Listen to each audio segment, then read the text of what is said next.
तर मित्रांनो, आज आपण येथे नवोदय स्कॉलरशिप आणि NMMS सारख्या स्पर्धा परीक्षेसाठी गणित या विषयावरील महत्त्वाचे काही प्रश्न आज आपण येथे पाहणार आहोत. तर यासाठी आज आपण पहिला प्रश्न घेतलेला आहे.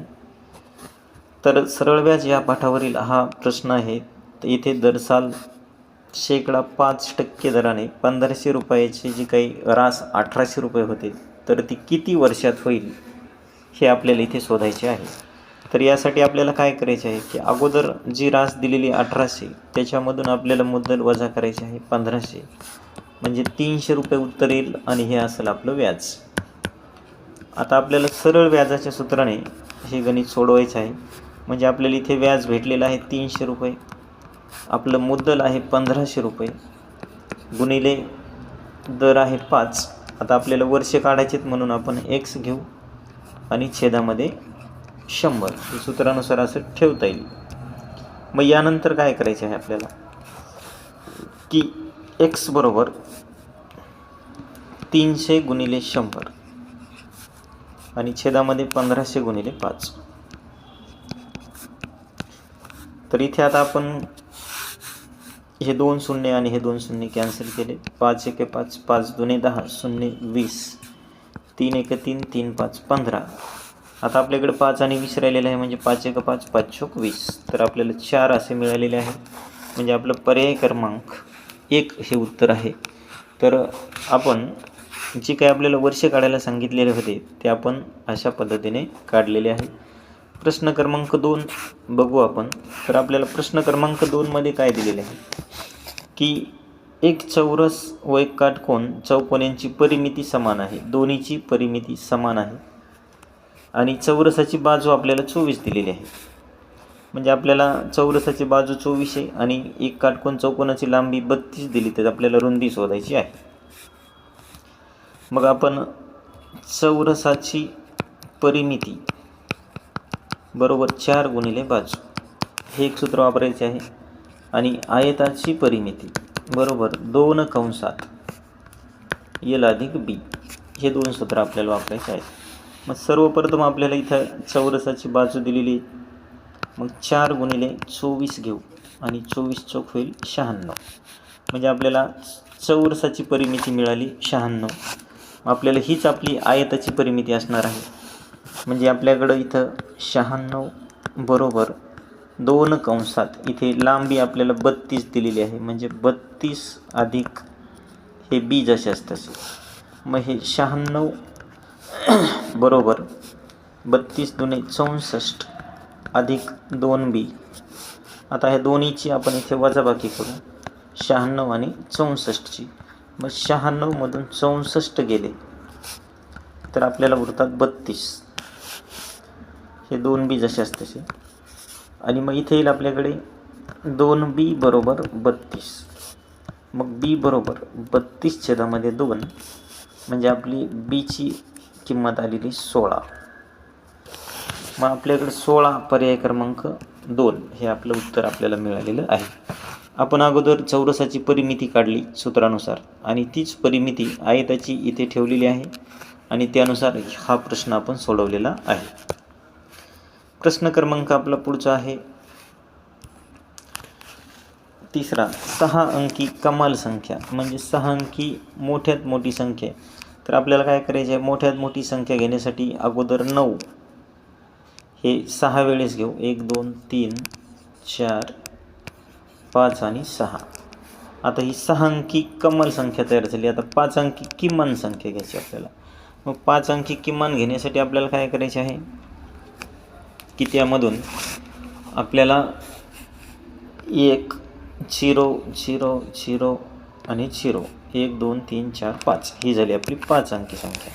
आता यांच्यातील फरक म्हणजे याची आपल्याला करायची आहे वजाबाकी. मग आता याची वजाबाकी करत असताना आपल्याला काय होईल की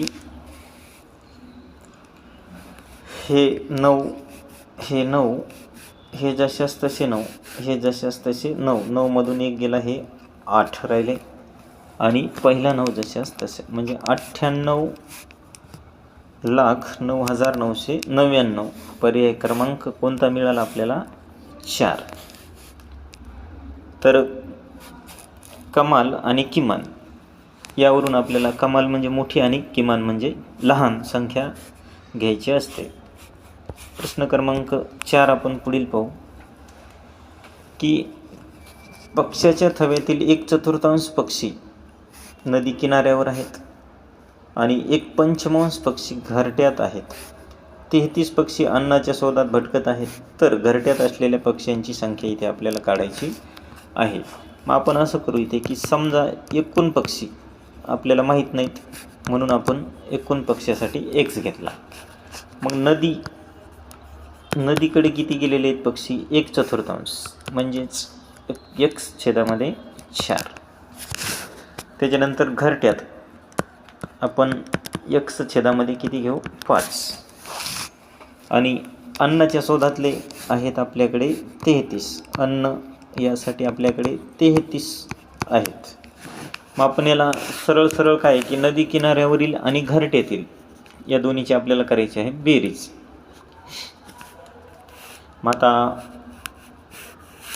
इथे आपण काय करू की x/4 अधिक x/5 बरोबर हे 5x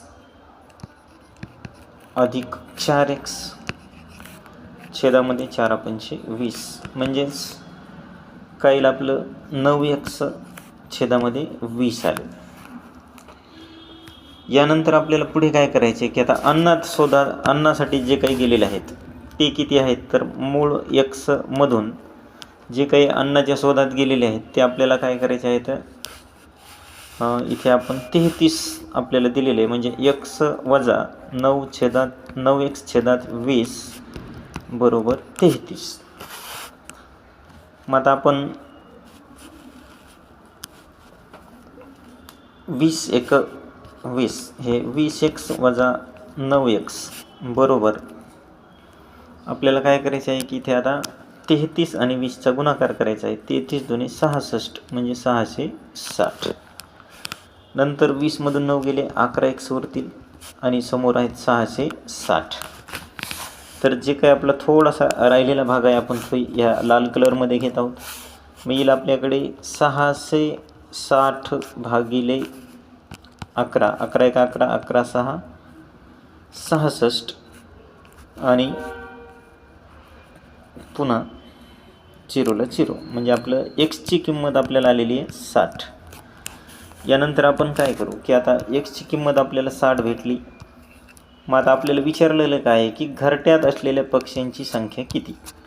मग आता आपण घरट्यात असलेले जे काही पक्षी आहेत तर ते बघू की आपल्याला घरट्यात असलेले पक्षी आपण कशाने दाखवलेले आहेत की x/5 x/5. मग xची व्हॅल्यू आपल्याला किंमत भेटलेली आहे 60/5. मग 5×1=5 5×1=5 5×2=10. पर्याय क्रमांक